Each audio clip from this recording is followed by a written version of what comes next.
အားလုံးပဲမင်္ဂလာပါကန်လန်းညွန် channel လေးကနေတဖန်ပြန်လေကြိုဆိုလိုက်ရပါတယ်ကျွန်တော်ရဲ့ကန်လန်းညွန်မိသားစုဝင်များဖြစ်ကြတဲ့ကြာလာပရိသတ်သမီးတွေအတွက်ဖေဖော်ဝါရီ19ရက်နေ့မှာကံကြမ္မာအနှိမ့်အမြင့်ကိုလမ်းညွန်ပေးသွားမှာဖြစ်ပါတယ်ဒီနေ့ဟာကြာလာပရိသတ်သမီးတွေအတွက်ပညာနဲ့ဉာဏ်အလင်းပွင့်မဲ့နေ့လို့ဆိုရပါမယ်ဘေးရင်အခေါ်တော့ဂုရုတက်ရမှုအားကောင်းနေတာကြောင့်ခက်ခဲတဲ့ပြဿနာတွေကိုလွယ်တကူဖြေရှင်းနိုင်ပါလိမ့်မယ်မိမိကိုမိမိယုံကြည်မှုအပြည့်ရှိနေမဲ့နေ့တစ်နေ့လည်းဖြစ်ပါလေဗျစီးပွားရေးပိုင်းမှာတော့ဒီနေ့ဟာတိုးချဲဖို့အကောင်းဆုံးနေ့ပါအထူးသဖြင့်ပညာရေးလုပ်ငန်းစာပေလုပ်ငန်းစေဝါနဲ့ကျန်းမာရေးဆိုင်ရာလုပ်ကိုင်သူတွေကံထူးပါလိမ့်မယ်ဝန်ထမ်းများအနေနဲ့လုပ်ငန်းခွင်မှာမိမိရဲ့စွမ်းဆောင်ရည်ကိုအထက်လူကြီးတွေကအတိအမှတ်ပြုလာပါလိမ့်မယ်အဝေးကလာတဲ့သတင်းကောင်းဒါမှမဟုတ်နိုင်ငံခြားနဲ့ပတ်သက်တဲ့အလုပ်အကိုင်အခွင့်အလမ်းတွေရလာတတ်ပါတယ်ကိုယ်ပိုင်စီးပွားရေးလုပ်ငန်းလုပ်ကိုင်သူတွေအနေနဲ့ငွေရင်းနှီးမြှုပ်နှံမှုအသစ်တွေလုပ်ဖို့စဉ်းစားနေရင်ဒီကနေ့မှာပဲစတင်လေ့လာစူးစမ်းမှာမိတ်ဆွေကောင်းဆရာကောင်းတွေစီကနေလမ်းညွှန်မှုကောင်းတွေရရှိမဲ့နေ့ဖြစ်ပါတယ်ဗျာငွေကြေးနဲ့ပတ်သက်ရင်တော့အဝင်ထက်အစုအဆောင်ကောင်းမဲ့နေ့ပါမမျှော်လင့်မဲနဲ့အမွေအနှစ်ကိစ္စတွေဒါမှမဟုတ်အရင်ကရဖို့ခက်နေတဲ့ငွေအဟောင်းတွေပြန်ဝင်လာတတ်ပါတယ်တခုသတိပေးချင်တာကတော့လက်ဖွာခြင်းမှာငွေဝင်တာနဲ့တပြိုင်နက်မလိုအပ်တဲ့အလှအပပစ္စည်းတွေအသုံးအဆောင်တွေဝယ်မိတတ်တာကြောင့်ငွေအစုအဆောင်မပြတ်အောင်တော့ထိန်းရပါလိမ့်မယ်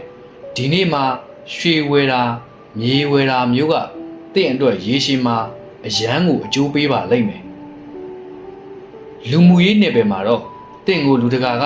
အားကိုးတကြီးနဲ့အကြံဉာဏ်လာတောင်းကြပါလိမ့်မယ်အချစ်ရေးမှာတော့ချစ်သူရှိသူတွေအနေနဲ့တယောက်နဲ့တယောက်နားလည်မှုအပြည့်ရှိနေရမယ့်နေ့ပါလက်ထပ်ဖို့အထိရည်ရွယ်ထားသူတွေဆိုရင်ဒီနေ့မှာလူကြီးချင်းစကားပြောကြဖို့အချိန်ကောင်းပါပဲအိမ်အောင်ရေးအနေနဲ့ကတော့အိမ်အောင်တွေများအနေနဲ့အိမ်တွင်းမှာအေးချမ်းမှုရှိနေပါလိမ့်မယ်မိသားစုလိုက်ဖျားဖူးသွားတာအလူအတန်းလောက်တာမျိုးတွေကြုံရတတ်ပါလေမေတ္တာကိုအခြေခံပြီးမိသားစုစည်းလုံးမှုအားကောင်းမဲ့နေ့ဖြစ်ပါလေဗျာကျမ်းမာရေးပိုင်းမှာတော့အ ਨੇ အငယ်အညောင်းအညာကိုသတိထားပါအထူးသဖြင့်ခါနာတာဒူးနာတာမျိုးဖြစ်တတ်ပါတယ်ကြာလာပရိသတ်သမီးတွေဟာအလုတ်ကိုအာယုံစိုက်လွန်းလို့အနားယူဖို့မေးရောတတ်တဲ့လူမျိုးတွေဖြစ်ပါတယ်ဒီနေ့မှာတော့အေးရေးဝဝအိတ်ဖို့နဲ့အစားအသောက်မှာအချိုလွန်ခဲတာမျိုးကိုစင်ကြင်ပေးကြပါဗျာဒီနေ့ကြာတာပရိသတ်သမီးတွေအတွက်ကံကြမ္မာရဲ့တကားကိုဖွင့်ပေးမဲ့ကံကောင်းစေတဲ့နံပါတ်တွေကတော့9 1 9ဖြစ်ပါတယ်ဒီကဏ္ဍတွေကိုအခြေခံပြီးမိမိရဲ့ကိစ္စရပ်တွေကိုစီမံပါအယောင်အနေနဲ့ကတော့အဝါရောင်ဒါမှမဟုတ်ရွှေရောင်ပါဝင်တဲ့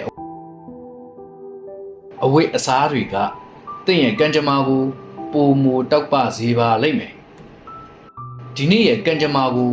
ပိုမိုခိုင်မာစေဖို့အတွက်ဒီလိုဆောင်ရွက်ပေးကြပါနံပါတ်1အနေနဲ့မြတ်စွာဘုရားရှင်ထံမှာပေါက်ပေါက်စွန်းဒါမှမဟုတ်ကိတ်မုံလှူဒန်းမှာနံပါတ်2အနေနဲ့ကတော့ဂုံတော်9ပါးကိုစိတ်ပရီးနဲ့တပတ်စိတ်ပါတတိယအနေနဲ့ကတော့တက်ကြီးရွယ်ဦးတဦးဦးကိုစေဝါဒါမှမဟုတ်အာဟာရဒါနပြုလုပ်ပေးပါဒီလိုဆောင်ရွက်ခြင်းကတင့်ရဲ့ကုသိုလ်စွမ်းအားကိုမြင့်တင်ပေးပြီးဘေးပရာတွေကိုဝေးကွာစေပါလိမ့်မယ်ကြာတာပရိသတ်သမီးများအားလုံးဘေးပရာဝေးကွာပြီးလိုအင်ဆန္ဒတွေပြည့်စုံကြပါစေဗျာကျွန်တော်ရဲ့ဒီကန်လန်းညွန်ဗီဒီယိုလေးကိုအဆုံးအထိကြည့်ရှုပေးတဲ့အတွက်ကျေးဇူးတင်ပါတယ်ဒီဗီဒီယိုလေးကအကျိုးရှိရဆိုရင်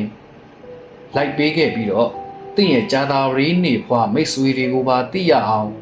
share ပေးဖို့မမေ့ကြပါနဲ့အောင်ဗျာတင့်ရဲ့မွေးတက်ကရက်နဲ့သိချင်တာတွေကို ကွန်မန့်မှာရေးခဲ့နိုင်ပါတယ်ဆရာအချိန်ရတာနဲ့ပြန်လေဖြေကြားပေးသွားပါမယ်အားလုံးပဲကျေးဇူးတင်ပါတယ်ဗျာ